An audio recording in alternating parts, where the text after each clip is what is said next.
It was a quiet, uneventful Monday morning on August 16, 2010, in the sleepy town of Knebworth, Hertfordshire. For Mitchell Carey, a 43-year-old graphic designer and father of two, it began like any other day. He skipped breakfast that morning, rushing off to work, thinking he'd grab something later. Nothing out of the ordinary, just another busy start in a routine life. But that one small decision, to wait until lunch, would be the beginning of something no one could have seen coming. By noon, hunger had set in. Mitchell stepped out of the office and walked to a nearby cafe, something he'd done countless times before. He ordered a simple corned beef sandwich. Quick, familiar, safe. He returned to his desk and unwrapped the sandwich, taking bites between tasks. Everything seemed fine, but within 25 minutes, Mitchell's body began to betray him. He broke out into a cold sweat, his face pale, and he clutched his stomach. The pain was so violent he stripped off his clothes, desperate for relief, describing it to coworkers as 10 out of 10. Alarmed, they called for emergency help. Paramedics arrived swiftly and rushed him to Lister Hospital in Stevenage. At the hospital, doctors suspected food poisoning, painful but manageable. They gave him painkillers and sent him home. Rest and fluids, they said. Take it easy. That night, Mitchell tried to follow their advice, curling up at home, trusting the worst was over. But the worst was just beginning. By the next morning, August 17th, Mitchell was in agony. He was vomiting uncontrollably, his body racked with intense cramps. His wife, Debbie, watched in horror as he deteriorated before her eyes. Then, suddenly, he collapsed. She dialed emergency services, panic setting in. Paramedics arrived, but what they found was far more serious than anyone had imagined. Mitchell had already suffered a heart attack. His organs were failing. Every minute mattered.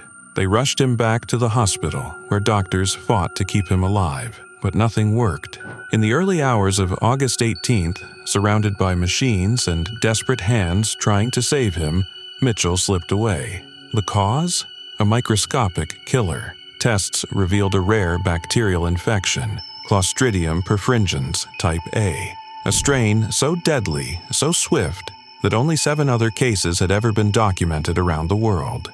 Once inside the bloodstream, it moves fast, shutting down organs, overwhelming the immune system, and almost always fatal. In Mitchell's case, the sandwich he ate, something so small, so mundane, was likely the source. A few contaminated bites, and it was already too late. Health officers tested the cafe's corned beef, but found no contamination. It was frustrating. No clear culprit, no charges, no answers. But the timeline was undeniable. Experts agreed. The sandwich was almost certainly the trigger. The shock of Mitchell's death rippled far beyond his workplace and home. He wasn't just another name on a hospital chart. Mitchell had already faced tragedy once. His first wife, Anna Wilson, had died young in 1998 from a rare cancer. She was only 31. Anna was the daughter of beloved TV presenter and former Arsenal goalkeeper Bob Wilson. When Anna passed, Mitchell stayed close with her family. Bob and his wife Megs thought of him like a son. He had rebuilt his life, slowly, painfully. In 2004, he found love again with Debbie Smith, a close friend of Anna's. They married, they built a home together. He raised his sons, Dylan and Yuan, then just 9 and 7. They were a quiet family in a quiet town, until their world shattered again. This wasn't just about bad luck or freak odds. It was about how fragile life can be, how fast the ground can fall out from under you. Coroner Edward Thomas called it one of the rarest cases he'd ever seen. He ordered that Mitchell's case be shared with the Department of Health to raise awareness. The official cause of death, multiple organ failure caused by a rare bacterial infection that triggered a deadly chain reaction inside his body. The cafe, the suppliers, and the supermarket chain Aldi all were questioned, but no charges were brought. No one was found at fault. The system said everything was safe, but Mitchell's family had no one to blame, no one to hold accountable, only a cruel twist of fate. Mitchell Carey didn't die from negligence. He didn't take a risk or ignore warning signs. He just bought a sandwich, the kind you or I might eat without thinking twice. That's what makes this so terrifying. She was only 20 years old, full of hope, full of promise, far from home, but eager to discover the world. Ayano Tokumasu had left Japan to study English in Toronto. Bright and curious, she had made the long journey from Toyohashi in Aichi Prefecture to explore life beyond what she knew. For a young woman like her, every day in Canada was a new adventure, new words, new friendships, new places. And on that August day in 2011, she and a friend chose to visit one of the most awe-inspiring natural wonders on Earth, Niagara Falls. What happened next would become one of the most haunting tragedies ever witnessed at the falls. The two girls stood on the Canadian side, umbrellas in hand, as the sky above churned with gray clouds and the thunder of water roared below. They wandered the observation area, just like countless tourists do each day. They laughed, snapped photos, and soaked in the mist that clung to everything. It should have been a perfect memory. Surveillance footage later revealed Ayano standing near the edge, holding her umbrella, straddling the safety railing as many do when trying to capture a better view or pose for a picture. Perhaps she was trying to be playful or brave. Maybe she didn't realize how close she was to danger. She looked out across the churning falls, a curtain of white water cascading over the edge of the world, and then turned, as if to climb back over the railing. In an instant, she slipped. The umbrella tumbled from her grasp, her feet lost purchase, and she was gone. Just like that, she was swept away by the unforgiving current. Onlookers screamed, powerless. The water swallowed her, pulled her toward the precipice and hurled her over the edge. 1 second, she was smiling. The next, she had vanished into one of nature's most merciless forces. Emergency crews from both Canada and the United States sprang into action. Helicopters searched the river. Fire departments scanned the rocks. Divers waited, hoping for a miracle that never came. As the hours turned into a sleepless night and then into a day filled with grim silence, the search narrowed. There was no sign of Ayano, just the sound of the falls, louder than ever, and the weight of what had just happened. At her school, the Hansa Language Center in Toronto, no one could believe it. Classmates sat in stunned silence. Teachers wept behind closed doors. Elizabeth Grieve, the director of the campus, remembered Ayano as a cheerful girl, bright, bubbly, fluent beyond her years. She was taking 2 classes and had been just days away from completing her month-long course. "It's a shock for everybody here," Greve said quietly. "She was part of our family. For days, there was no closure, just the image of a girl with an umbrella at the edge of the world, and the ache of not knowing." Then, on the morning of Thursday, August 18th, a staff member at Cave of the Winds, an attraction on the U.S. side of the falls, spotted something in the water. Authorities were called. A body was retrieved from the river. By Friday, it was confirmed. It was Ayano. She had been found. But there would be no miracle, no second chance, only mourning, only memories. One photograph, taken by tourists moments before her fall, shows Ayano standing near the railing, unaware of the fate that waited just a step away. In it, she looks ordinary, perhaps a little curious, maybe even happy, but that still image has since become something else, a reminder, a ghost.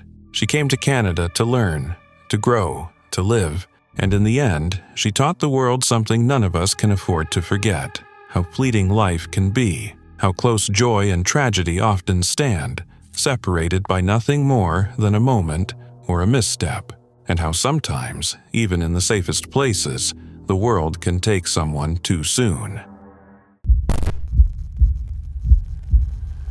It was a regular sunny day at the Sydney Cricket Ground, and Phil Hughes was out in the middle doing what he did best, batting with quiet determination and his signature unorthodox flair. At just 25, Hughes had already seen the highs and lows of international cricket. He was once the youngest man to score back-to-back centuries in a test match for Australia, but inconsistency and fierce competition had seen him drift in and out of the national side. That day in November 2014, playing for South Australia in a Sheffield Shield match, he was looking to remind everyone, selectors included, that he still had plenty to offer, and he was doing a pretty convincing job of it. Hughes was on 63 and looking solid, working his way towards what felt like a career-defining innings. Then came the moment no one could have predicted. Sean Abbott, a promising young fast bowler for New South Wales, steamed in and sent down a short ball, a routine bouncer, the kind you see a dozen times in a match. Hughes shaped to play a hook or a pull, but in a cruel twist of fate, he misjudged the bounce. The ball slipped past the edge of his bat and struck him just below his helmet, on the unprotected area at the side of his neck. At first, it didn't look too serious. Players and spectators assumed it was a painful blow. Sure, but nothing life-threatening. Then, in a heart-stopping moment, Hughes collapsed face-first onto the pitch. The atmosphere at the SCG changed instantly. Medical staff rushed out, CPR was started, and the match was abandoned as an ambulance made its way onto the field.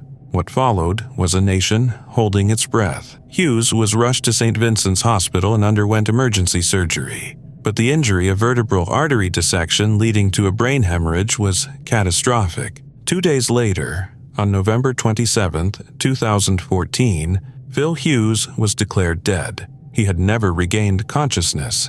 His death sent shockwaves through the cricket world and beyond. Australia, a nation obsessed with the game, was stunned. Teammates, fans, and rivals alike mourned the loss of a young man who had so much more cricket and life ahead of him. It wasn't just about a cricketer dying. It was about a 25-year-old kid from a tiny town in New South Wales who had chased his dream all the way to the baggy green, only to have it all snatched away in the most tragic and freakish of circumstances. Tributes poured in from all corners of the globe. His test number, 408, was etched into hearts. Bats were placed outside front doors, heads were bowed in silence, and the cricket community came together in a way rarely seen. Even tougher blokes who never showed emotion found themselves choked up. It wasn't just sadness, it was disbelief. The incident also sparked serious conversations about player safety. Helmet designs were re-examined, with new models being developed to better protect the neck area. It was a tragic lesson, but one that led to changes aimed at ensuring no family or team would have to go through something similar again. Phil Hughes wasn't just a cricketer. He was a symbol of youthful passion, grit, and humility. He died doing what he loved, with dreams in his heart and a bat in his hand. And though he's gone, Hughesy will forever be remembered not just for the runs he scored, but for the smile he carried and the unity he inspired. It was April 4th, 2019, in the quiet town of Chorley, Lancashire. Darren Hickey, a 51-year-old wedding venue manager, was wrapping up another workday at Ridgemont House. Darren wasn't just known for his professionalism, he was admired for his strength. Just 7 years earlier, he had survived a massive stroke that nearly took his life. 18 long months in the hospital, relearning how to walk and speak. But he fought, and he won, rebuilding his life with purpose, pouring his energy into charity work, and earning the Stroke Association's Inspirational Person of Courage Award. But that afternoon, something unthinkable happened. Something so small, so ordinary, that it barely registered as a threat. As Darren prepared to leave work, a chef offered him a bite of a fish cake meant for an upcoming event. Just one small taste. Darren, always helpful, took a bite without hesitation. What he didn't know was that the inside was scalding hot. It burned his throat, deep, unseen, and dangerously. He brushed it off, thinking it was just a minor irritation. After all he had been through, this was nothing. Or so he thought. But the pain didn't fade. It worsened. He told his partner, Neil Parkinson, who urged him to get it checked out. Darren made his way to the urgent care ward at Chorley Hospital, explaining the pain, the burn, and his difficulty swallowing. A healthcare practitioner examined him and even consulted with a specialist at another hospital. But because the burn was hidden deep in his throat, out of sight, there were no visible injuries to his mouth or tongue. With little to go on, Darren was sent home with some paracetamol and a warning to return if things got worse. Behind the scenes, the real danger was already building. Later that evening, Darren tried to rest, but the pain didn't rest. His throat was swelling, slowly, silently, and fatally. By 9:45 p.m., Neil heard disturbing sounds. Darren was choking, gasping for air. Neil rushed to him, trying desperately to help. Panic set in. He called for an ambulance, but even that lifeline was delayed. Paramedics lost precious minutes trying to locate their address. By the time help arrived, it was too late. The swelling had completely blocked Darren's airway. He was rushed to Royal Bolton Hospital, but he never regained consciousness. In the early hours of April 5th, Darren was gone, just 12 hours after tasting a fish cake. During the inquest at Bolton Coroner's Court, Dr. Patrick Waugh, the pathologist who examined Darren's body, revealed the horrifying truth. The intense internal burn had caused Darren's voice box to swell to the point where he could no longer breathe. It was something usually seen in industrial accidents or fire victims, not from a bite of food. The tragedy wasn't just in what happened, it was in how invisible it was. No external injuries, no obvious signs, just a slow, silent march toward disaster. The coroner, Alan Walsh, called it what it was, a rare, devastating tragedy. But none of it could bring Darren back. His loved ones, his community, were left stunned, heartbroken. This was a man who had battled back from death once, who gave hope to others, who smiled through pain, gave to charity, and lived with purpose. And now, he was gone because of a single bite. On December 4th, 2012, in the heart of New York City, 57-year-old Kisuk Han lost his life in a moment so sudden and horrifying it would grip the nation and spark outrage around the world. He left the house that morning after a fight with his wife. Maybe it was just a moment of anger, or maybe he just needed some air. He didn't answer her calls after that. She kept trying, but he never came home. Later that day, on a crowded subway platform in Manhattan, Kisuk Han was shoved onto the tracks by a stranger during a brief and terrifying confrontation. Seconds later, as the roar of the Q train grew louder in the tunnel, a freelance photographer raised his camera and snapped a photo, capturing Han clinging to the edge of the platform, turning his head toward the oncoming train. The next morning, that image was on the front page of the New York Post. One word stamped over it in all caps: doomed. That photo, so stark, so brutal, sparked a nationwide firestorm, not just because of what it showed, but because of what it didn't. It didn't show someone reaching for Han's hand. It didn't show a frantic effort to pull him up. It showed isolation, helplessness, a man at the edge of life, moments from death, and a camera flash as the only answer. The man behind the lens, Umar Abbasi, later defended himself. He said there wasn't enough time, that Han was too far, that he was running toward him, firing his camera's flash to warn the train operator, that the man who pushed Han even turned toward him, and for a moment Abbasi feared he'd be the next one on the tracks. The time between the shove and the impact, maybe 22 seconds, maybe less. He took 49 photos in that time. Still, people demanded to know, could he have tried harder? Should he have dropped the camera? The debate raged. News anchors, journalists, even veteran photojournalists weighed in. Some gave Abbasi the benefit of the doubt.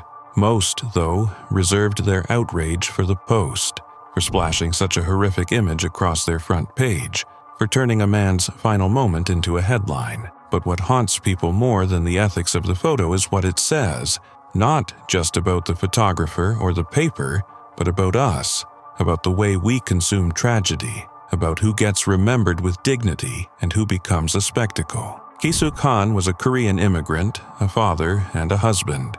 But to many, in that moment, he was just the man in the photo. And for his wife and daughter, forced to see that picture repeated on TV, online, and social media scrolls, his death didn't end with the train. It played out again and again, frozen in time, impossible to escape. There's a chilling truth beneath the outrage. Some lives are allowed to pass quietly, others are put on display. When disasters strike places like Japan, media often focus on survivors, the strength, the rebuilding. But in places like Haiti or with people like Kisuk Han, the camera doesn't always look away. It lingers, it shows pain, it shows death, and somehow that's allowed. So ask yourself, when you saw the photo, did you look away or did you look closer? Because the image that claimed to inform the public may have done something else entirely. It reminded us that in the eyes of the media, not all lives are equal. And for Han, whose life ended on a subway track, what remains is a moment he never chose to share, one we will never forget. It was a night meant to showcase greatness. March 4th, 1990, Loyola Marymount was hosting Portland in a conference tournament game, and the energy inside Gersten Pavilion was buzzing. The home crowd came out in full force to watch their star, Hank Gathers, the heart and soul of the team. At just 23, Gathers wasn't just good, he was phenomenal. He led the nation in both scoring and rebounding the season before, a feat so rare it was basically mythical. And with his explosive dunks, commanding presence, and undeniable charisma, Gathers wasn't just playing basketball. He was lighting up the court like it was his stage. Early in the game, everything seemed business as usual. LMU was running their famously fast-paced offense, and Gathers was in full beast mode. Then it happened. Hank caught an alley-oop, soared through the air, and dunked it with signature flair. The crowd erupted. But as he turned to head back down the court, no warning, no signal, he collapsed, right there on the hardwood in front of everyone. For a split second, people weren't sure what to make of it. This was Hank Gathers, the guy who could plow through defenses and drop 40 like it was a warm-up. But the panic set in fast. Players and coaches ran over. Medical staff followed. Gathers briefly regained consciousness, even reportedly said, "I don't want to lay down," but moments later, his body gave out completely. He was rushed to the hospital, but it was already too late. Hank Gathers was pronounced dead just over an hour later. The cause, hypertrophic cardiomyopathy, a heart condition that, tragically, had already made itself known. Just 3 months earlier, Gathers had collapsed during another game and was diagnosed with an irregular heartbeat. He'd been prescribed medication, beta blockers, but they reportedly made him feel sluggish on the court. Whether his dosage was adjusted too aggressively or whether the risks were underestimated remains part of the lingering controversy. What's clear is this: the combination of intense athletic performance and a heart condition turned deadly in an instant. The aftermath was heartbreaking. The nation mourned. Sports networks aired tributes. Loyola Marymount, devastated but determined, made an emotional and inspiring run through the NCAA tournament. Bo Kimball, Hank's best friend and teammate, honored him in a now legendary way. He shot his first free throw of every game left-handed, just like Hank had been practicing to improve his form. And wouldn't you know it, he made every single one. The Gathers family later filed a wrongful death lawsuit, claiming Hank hadn't been properly monitored or cared for. Settlements were made, but no amount of money could replace what was lost. Loyola Marymount retired his jersey. A statue was eventually unveiled outside Gersten Pavilion, a permanent tribute to the player who gave everything he had every time he stepped on the court. Hank Gathers' death wasn't just a sports tragedy, it was a wake-up call about athlete health and the importance of listening to the body, no matter how strong or invincible someone may seem. He was larger than life, a powerhouse with a smile, and in just 23 years, he left behind a legacy that still echoes in gyms and hearts everywhere. It was the evening of July 20th, 2022, in Mumbai. There was 27-year-old Rhea Nishad, a young woman carving out her place in the world. Life hadn't been easy. She shared a modest home in the narrow lanes of Malad West with her husband and brother-in-law. That night, a quiet, almost invisible detail unraveled everything. Their home had been fighting a silent war, rats. Like many in the city, Rhea had grown used to solving problems with grit and ingenuity. Her solution? A simple one. She injected poison into a few tomatoes, intending to lay them out for the rodents. A necessary risk, she thought. A smart fix? She placed the bait aside, tucked away from the food, and carried on with her day. Hours later, weary from the Mumbai heat and another exhausting day, Rhea longed for something warm and easy. Instant noodles, comfort food. Her hand reached for a tomato, one she had poisoned herself. She sliced it, dropped it in, stirred the pot, and unknowingly sealed her fate. Rhea ate her noodles without a second thought, but the moment of peace was brief. Her stomach turned. At first, it seemed mild, maybe indigestion, but within minutes the pain sharpened. Nausea twisted through her body, and her strength began to vanish. Her husband and brother-in-law, alarmed by her sudden condition, rushed her to Shatabdi Hospital. But the poison was already working its way through her. The doctors tried urgently, but it was too late. Rhea's body could not fight what she had unknowingly put inside it. 2 days later, on July 22nd, she died. Her family was left in pieces, the kind of pain that hangs in the corners of a home for years. That kind of loss doesn't fade, it just lingers. And then, barely a month later, it happened again. On August 13th, in Sakinaka, another part of Mumbai, 24-year-old Kajol Par made a mistake no one should have to die from. She wasn't feeling well, a stomach ache, just discomfort. She reached for what she thought was medicine. It was rat poison. She swallowed it before realizing something was wrong, a burning in her throat, a feeling that didn't match a normal remedy. Panic surged.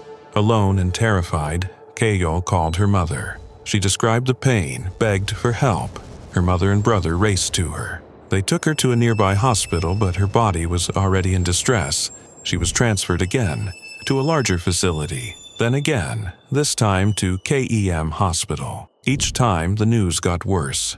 The poison had ravaged her liver. Her organs were failing. Despite everything doctors tried, her body was slipping beyond reach. 6 days after it all began, on August 19th, Kajol passed away. Her husband, Abhishek, was on a trekking trip when she died. He returned to a silence that no phone call could prepare him for. Police, once again, found no signs of foul play, just another tragic, avoidable death. Another moment's distraction that turned fatal. 2 young women, 2 homes, 2 fatal mistakes.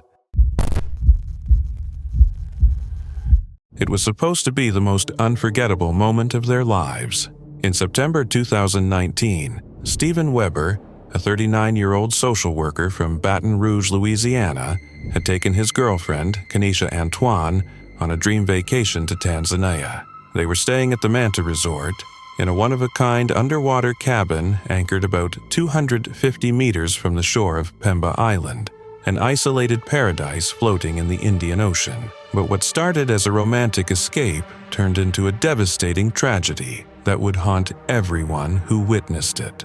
On the 3rd day of their stay, Stephen had planned something extraordinary. He wanted to propose underwater, outside the submerged cabin's window where Kanisha was relaxing inside. He slipped on a mask and fins and dove into the crystal-clear water, alone. In his hand, sealed inside a plastic bag, was a handwritten note. As he floated before the glass, Kanisha began filming.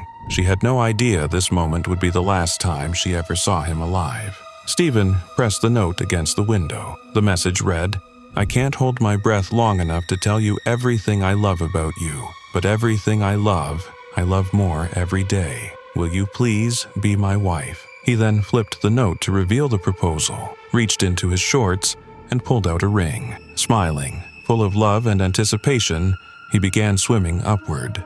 But something went wrong. Stephen never made it back to the surface. Kanisha waited, watching, perhaps confused at first. Seconds turned to minutes. Panic set in. Divers were called, staff scrambled, but by the time help arrived, it was too late. There was nothing anyone could do. The man who had just poured out his heart beneath the sea had vanished into its depths forever. The resort's CEO later said everyone was shaken to the core. The underwater room, normally a place of wonder, had become the backdrop to a heartbreak beyond comprehension. Kanisha later shared the video and her grief in a heartbreaking Facebook post, writing that Stephen never got to hear her answer. "There are no words adequate enough to honor the beautiful soul that is Stephen Weber, Jr.," she penned on September 20th, 2019. "You never emerged from those depths, so you never got to hear my answer. Yes, yes, 1,000,000 times, yes, I will marry you. We never got to embrace and celebrate the beginning of the rest of our lives together. As the best day of our lives turned into the worst, in the cruelest twist of fate imaginable. The cruelest irony? Their happiest moment had become their last. The Manta Resort released a somber statement, shaken by the tragedy. The U.S. Department of State confirmed the death, offering condolences, but no words could mend what had been broken. Imagine the agony of watching the love of your life disappear before your eyes. The ring still gleaming in the sunlight, the note still pressed against the glass, the future they planned now swallowed by the sea. Some love stories are cut short, some goodbyes come without warning, and some moments, meant to be the start of everything, become the end. This was supposed to be their happy ending. Instead, it's a haunting reminder of how fragile life and love can be. Football is often called the beautiful game, but on April 14, 2012, it delivered one of its darkest chapters. During a Serie B match between Livorno and Pescara, 25-year-old midfielder Pierre Morosini collapsed mid-play, turning an ordinary match into an unforgettable tragedy. Morosini, a hard-working and humble player known for his grit, suddenly went down on the pitch. He tried to stand, made a second effort, but then crumpled again. What began as a normal game quickly turned into a desperate race to save a life. The medics rushed in, CPR was administered, and the stadium atmosphere shifted from competitive excitement to total silence.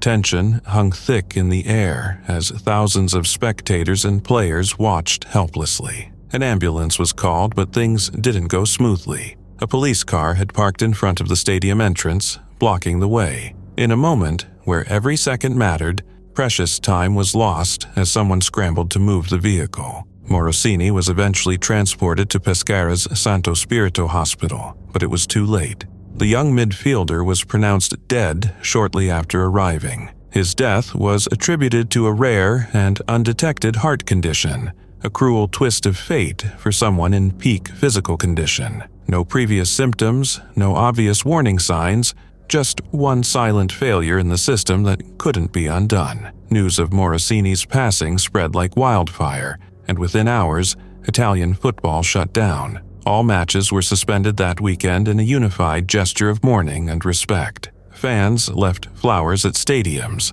Players wore black armbands. Clubs posted heartfelt tributes. The entire country grieved for a man who had already endured more pain than most. Morosini's personal life was already shaped by loss. By the age of 18, he had lost both parents and a disabled brother. He was left with a disabled sister whom he supported. Football wasn't just a job, it was his escape, his therapy, and his mission. He played for several clubs, including Udinese, Bologna, Vicenza, and Atalanta, before landing at Livorno. Every match was played with heart. Every minute was earned. His story, even before that day, was one of perseverance and resilience.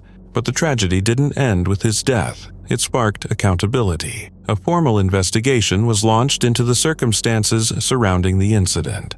In 2016, 3 doctors were convicted of manslaughter for failing to follow proper medical protocols during Morosini's collapse. The courts found they hadn't used a defibrillator correctly, something that might have made a difference.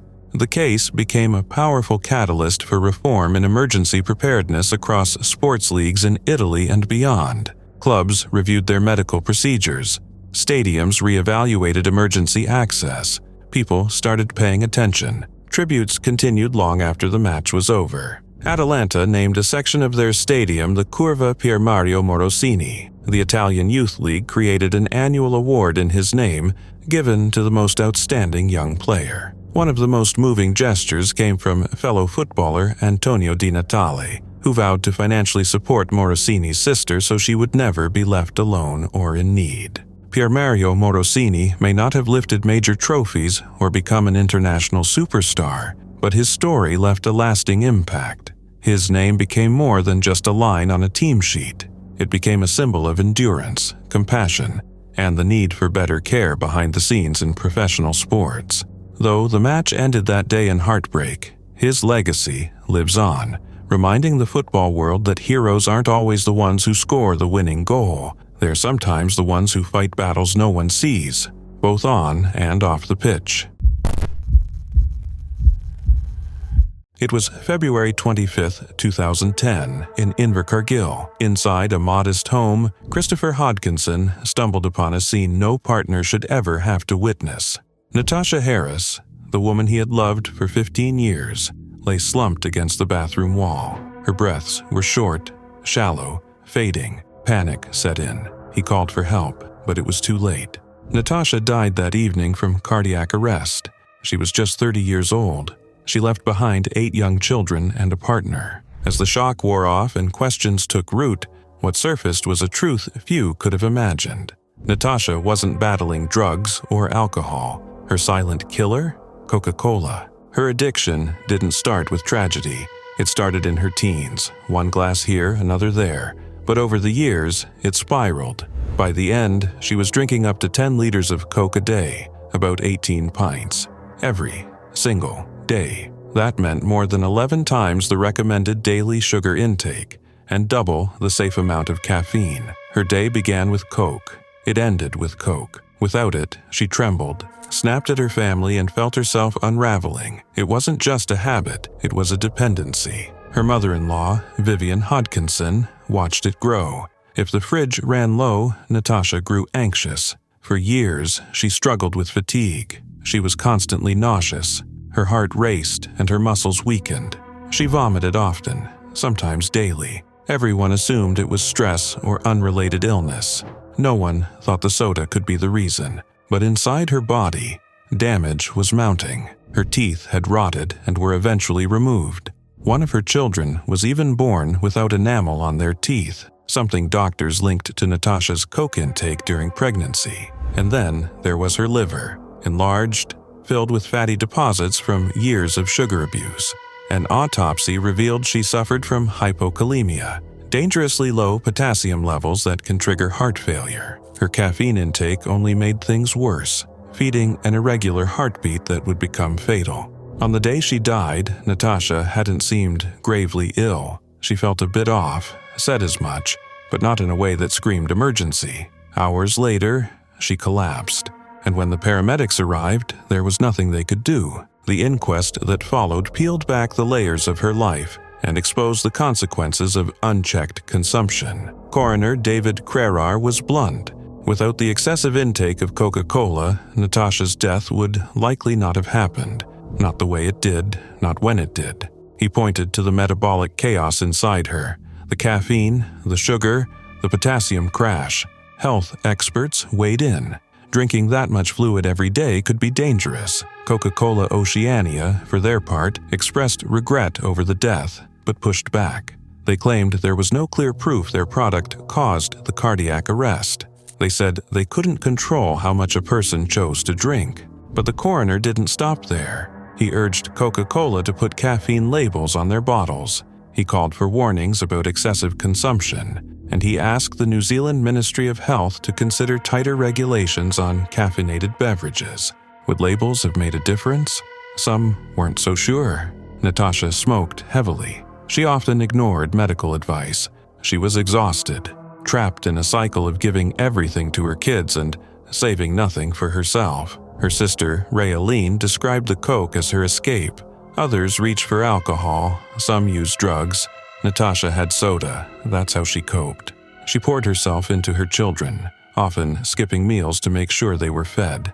She spent weeks planning their birthdays, hoping to make each one magical. Her world revolved around them, but her body, quietly, was giving out. After she died, Christopher tried to care for their children, but the burden was too much. Eventually, the kids were placed into state care. Christopher's life spiraled with grief, financial strain, and legal trouble. It started, like so many other adventures for Curt Blair, under the stars, surrounded by snow, driven by a deep love for the mountains. But this time, he wouldn't come back. Curt was 56 years old, a seasoned mountaineer from Colorado, and one of the few Americans certified by the International Federation of Mountain Guides. In early December 2024, he set off to climb Aoraki Mount Cook, the tallest and most unforgiving peak in New Zealand. He wasn't alone. He was joined by fellow American Carlos Romero and a Canadian climber whose name was never released. The three men had been spotted in good spirits at the plateau hut, 2,200 meters up, the night before they began their summit attempt. Clear skies stretched above them. The route was dangerous, but they had experience on their side. They left at 11 p.m., making their way up the treacherous Zurbriggen Ridge. Along the way, a pair of skiers who'd spent the night with them crossed paths with the climbers multiple times. Conditions were perfect, calm, crisp, and bright. Around 9:30 a.m., the skiers last saw the group 3/4 of the way to the summit. Then, silence.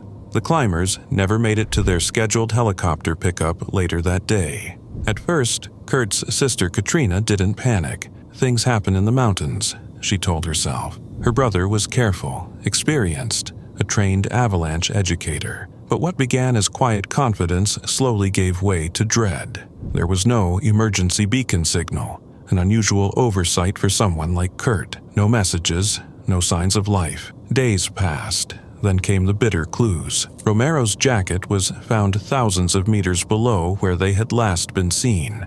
An ice axe, abandoned. Footprints in the snow, ending abruptly. Search teams believed one of them may have been struck by a falling rock, causing a deadly chain reaction that sent all three plummeting. The unforgiving landscape offered few answers.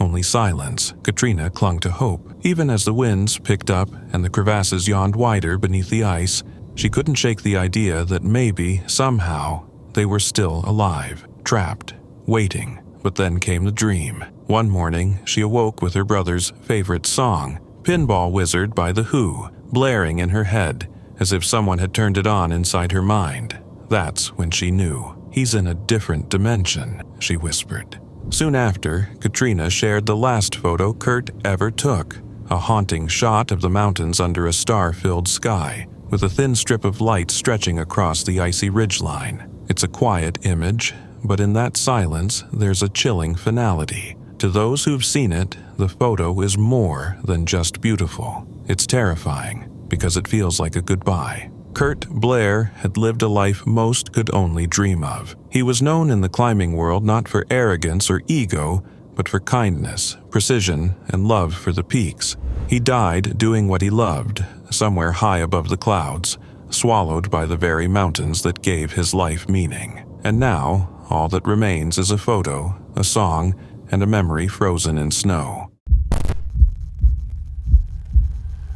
Mark-Vivien Foe's sudden death on June 26, 2003, during a FIFA Confederations Cup semi-final between Cameroon and Colombia, was one of the most shocking and tragic moments in football history. Foe, a talented midfielder who had played for clubs like Lens, Manchester City, and Lyon, was a force to be reckoned with on the pitch. But on that fateful day, he collapsed without warning, leaving fans, teammates, and the football world at large in complete disbelief. The match, held in Lyon, France, was an exciting one. Cameroon was facing Colombia in what was supposed to be a thrilling encounter for the semi-finals. Foe, who had been playing with passion and energy, suddenly fell to the ground in the 72nd minute of the game, seemingly out of nowhere. At first, it seemed like he might have just tripped or been winded, but when he didn't get up, concern quickly spread through the stadium. His teammates rushed to his side, and medical staff arrived almost immediately, trying to resuscitate him. Despite their best efforts, Foe was rushed to the hospital, but tragically he was declared dead shortly after arriving. The cause of his death was later revealed to be a heart attack brought on by hypertrophic cardiomyopathy, a condition where the heart muscle becomes abnormally thick, making it harder for the heart to pump blood efficiently. This condition is often undetected until a tragic event like this occurs. Foe had not shown any signs of illness prior to the incident, and there were no warning signals during the match that suggested something was wrong. The suddenness of his death sent shockwaves through the football community, and his passing left an enormous void in the hearts of fans and fellow players alike. What made this tragedy even more devastating was Foe's relatively young age. He was only 28 years old at the time of his death. He was in the prime of his career, playing for one of the top teams in Europe, Lyon, and representing his country at a major international tournament. His untimely passing made many reflect on the vulnerability of athletes who, despite their physical strength and abilities, are not immune to health issues that can be invisible to the naked eye. Foe's death also brought to light the importance of better screening for heart conditions in athletes. In the aftermath, many football organizations and medical teams began to place more focus on ensuring players undergo thorough heart checks to avoid such tragedies in the future. It raised awareness about heart-related issues in sports, especially among young athletes who may not display symptoms but could still be at risk. The reaction to Foe's death was overwhelming. The world of football mourned the loss of a player who was not only talented, but also well-liked and respected for his professionalism and humility. His teammates, including his close friends and the coaches, spoke of his kindness and dedication. They remembered him as someone who always gave his best, both on and off the field. Fans from all over the world paid their respects, with many noting that Foe had been a true ambassador for the game, bringing people together with his passion and skill. In the years following his death, several tributes have been made in his honor. The Cameroon national team, as well as his former clubs, have held memorial events, and his memory lives on in the hearts of those who knew him and those who admired his play. Foe's passing is a stark reminder of how fragile life can be, even for those who appeared to be in peak condition, and it serves as a poignant lesson for the sports world on the importance of health screening and monitoring for athletes. The tragedy of Mark-Vivien Foe's death was a moment of great sorrow for the football world, but it also highlighted the need for greater awareness and action in safeguarding the health of athletes. His legacy, though marked by sadness, continues to inspire conversations about the importance of health, the unpredictability of life, and the enduring impact one person can have on a sport. It was October 10, 2014, in the quiet town of Rhyl, Wales.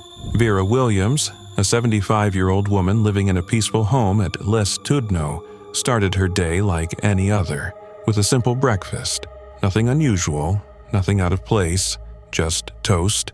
But that ordinary meal marked the beginning of a devastating chain of events that would end in tragedy. As Vera bit into her toast, a sharp fragment caught in her throat. It wasn't dramatic, no choking, no gasping for air, just a sudden, uncomfortable pain. She brushed it off, as so many of us would, but inside, something was terribly wrong. Vera, who had long battled severe heart disease, decided to visit the emergency department at Ysbyty Glan, Clwyd. She reported throat pain, hoping for some reassurance. A junior doctor examined her but found nothing alarming. There were no visible signs of anything serious. No blood, no swelling, no obstruction.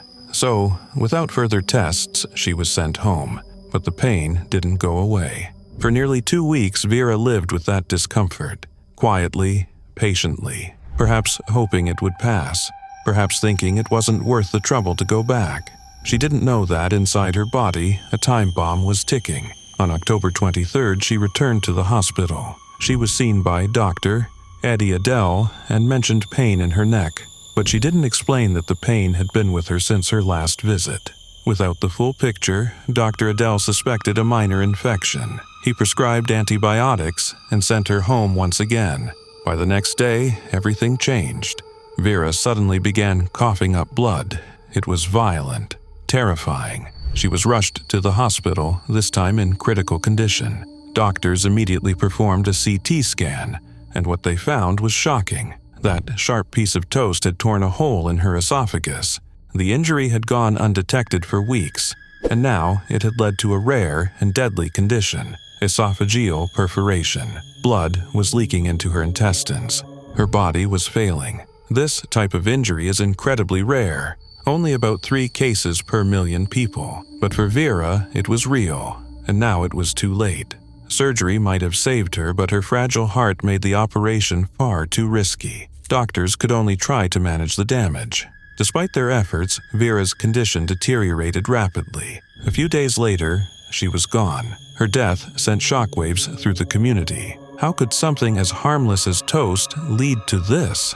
An inquest was launched to uncover whether anything could have been done differently. Senior emergency consultant Dr. Marion Hughes reviewed the case and acknowledged the tragic nature of it all. The doctors, she said, had acted based on what they knew. Even in her nearly 40 years of experience, Dr. Hughes had never seen a case like Vera's. That's how rare it was. But the inquest also revealed cracks in the system. At the time, the hospital was still relying on paper records. That meant doctors couldn't easily track a patient's previous visits or see the full timeline of symptoms. Coroner Nicola Jones pointed out that if electronic records had been in place, Dr. Adele might have known Vera had been there just 2 weeks earlier, complaining of throat pain. That could have changed everything. Maybe, but maybe not. Vera's heart condition made any intervention incredibly risky. No one can say for sure if the outcome would have been different. Still, her story forces us to face an unsettling truth. Sometimes, a tiny moment, a bite, a word left unsaid, can set off a fatal chain reaction. On the night of December 29, 2024, South Korea was shaken to its core. A Boeing 737-800 operated by Jeju Air, carrying 181 souls from Bangkok to Muan International Airport, collided with a wall during landing, and within seconds the aircraft was engulfed in flames. The fire raged mercilessly through the cabin. Of all those on board, only 2 crew members survived. The rest, 179 people, were lost in one of the deadliest aviation disasters in South Korea's history. Among the victims was a 3-year-old boy, the youngest passenger on the flight. Hours before the crash, his parents had taken a photo of him gazing quietly out of the airplane window, the soft glow of the night sky casting gentle shadows across his small face. It was his very first trip abroad, his first plane ride, his first passport, still unstamped. That photo, posted to Instagram with a bittersweet caption, would soon become one of the most chilling final images ever shared. After the crash, it spread rapidly across the internet, breaking hearts and stirring a mix of sorrow and horror. Many who saw it called it haunting, because they knew what was coming, and the boy in the photo didn't. The child had been on vacation with his parents, Kang Ko and Jin Lee Seon, who were just beginning to share the joys of travel with their son. The 3 had spent days exploring Thailand together, laughing, eating street food, and taking pictures, unaware that their return flight would end in catastrophe. When the plane went down, all 3 died together. What was supposed to be a family's happy memory turned into a nation's nightmare. As investigators combed through the wreckage, early reports suggested a devastating combination of a bird strike and poor weather conditions. The control tower had reportedly warned the crew about the risk, but the decision to land was made anyway, and now families are left with ashes and silence. The crash site at Muan became a place of unbearable grief. Outside the airport, heartbroken loved ones camped for days, desperate for news. Any word, any way to see or say goodbye to the ones they'd lost. Among the dead were 5 children under 10 years old. The youngest, that little boy in the window seat, became a symbol of all that was lost. His father, Kang Ko, had worked in the promotions department for the Kia Tigers baseball team. Friends, fans, and former colleagues flooded social media with their sorrow. Retired pitcher Kim Byung-hyun wrote, "I've been pressing like on pictures of my friend, his wife, and their 3-year-old son having a great time in Thailand. It gives me great pain." Sportscaster Jung Woo-young added, "He was great at his work, and the entire baseball broadcast team liked him. Me among them, of course. I want to pay condolences for him, his family, and the Tigers." Those words, those photos, frozen forever in time, are all that remain of a family full of life just days earlier. And that single image of the boy by the window, unaware of what's coming, lingers in the minds of everyone who's seen it. A moment of innocence, captured before everything changed. A reminder of how quickly joy can turn to tragedy.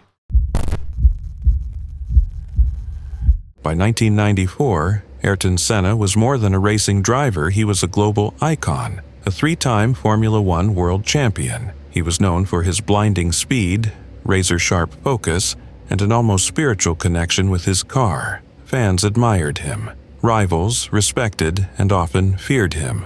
That year, Senna had made a high-profile move to the Williams team, aiming to return to the top after years of dominance with McLaren. But no one could have predicted that the San Marino Grand Prix at Imola would become one of the darkest weekends in the sport's history, one that would change Formula One forever. The weekend began with tension in the air, and it only got worse. During Friday practice, Brazilian driver Rubens Barrichello Senna's countryman and rising star suffered a horrifying crash. His car hit a curb, launched into the air, and slammed into the barrier. Miraculously, Barrichello survived, but the mood shifted. Then on Saturday, tragedy struck. Austrian rookie Roland Ratzenberger crashed during qualifying after a front wing failure sent him into a wall at nearly 200 miles per hour. He died on impact. It had been over a decade since F1 had lost a driver during a race weekend, and the paddock was shaken. Senna, visibly disturbed, spent time alone, speaking to friends and expressing deep concern over safety. Some say he even considered not racing, but Ayrton Senna was a competitor to the core, and on Sunday, May 1st, he lined up on pole position. As the lights went out and the race began, it was immediately chaotic. A crash on the opening lap brought out the safety car, a rare sight at the time which kept the field bunched up and slowed down. When racing resumed, Senna led the charge. Then, on lap 7, it happened. Approaching the high-speed Tamburello corner along flat-out bend, Senna's Williams veered off the racing line and shot straight into the concrete wall at over 190 miles per hour. There were no tire barriers, no room for error. The impact was violent and instant. Track marshals and medics reached him quickly. The scene was grim. A piece of suspension had pierced his helmet, causing severe head trauma. Though his heart was still beating, the situation was critical. He was airlifted to Bologna's Maggiore Hospital, but a few hours later the news everyone feared was confirmed. Ayrton Senna had died. He was just 34 years old. The racing world stood still. Broadcasters cut to somber coverage. Fans wept. Rivals mourned. Brazil declared 3 days of national mourning. This wasn't just a racing accident, it was the loss of a hero. An investigation followed. It revealed that Senna's steering column, which had been modified to improve comfort, had likely failed, cracking under pressure and causing the car to lose control. Whether mechanical failure, driver error, or an unfortunate combination of factors, one thing was certain: the sport had lost one of its greatest.